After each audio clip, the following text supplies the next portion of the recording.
I've asked people in the US, did anybody knock on your door and say, do you need something? See, neither did civil society, this word that the funders use a lot in the US, and nor did the state. The state didn't come and test anybody. The state didn't go anywhere, but nor did public mass action.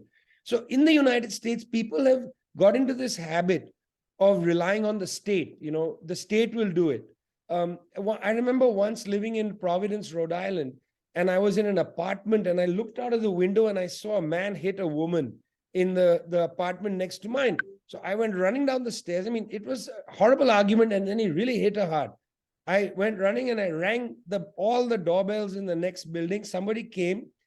I went to the apartment, knocked on the door. Now, I knocked on the door and the man was yelling at me from the other side of the door, didn't open it.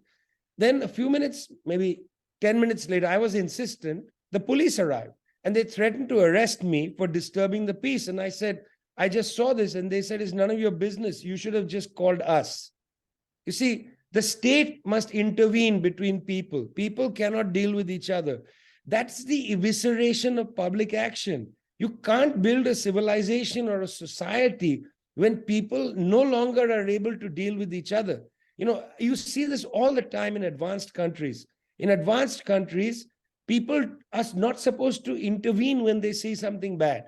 Look at the slogan, see something, say something. But to who? To the authorities. You're supposed to call the authorities in. You can't do anything. I see somebody behaving badly. I'm not supposed to intervene.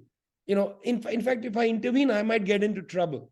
You got to call the authorities. So this is the attitude. In fact, it's funny how people in the US say, oh, this country is authoritarian, that country is authoritarian. But this is an authoritarian mentality. You don't want to have society take care of its problems. You want the state to come in. That's an authoritarian mentality. It's very weird.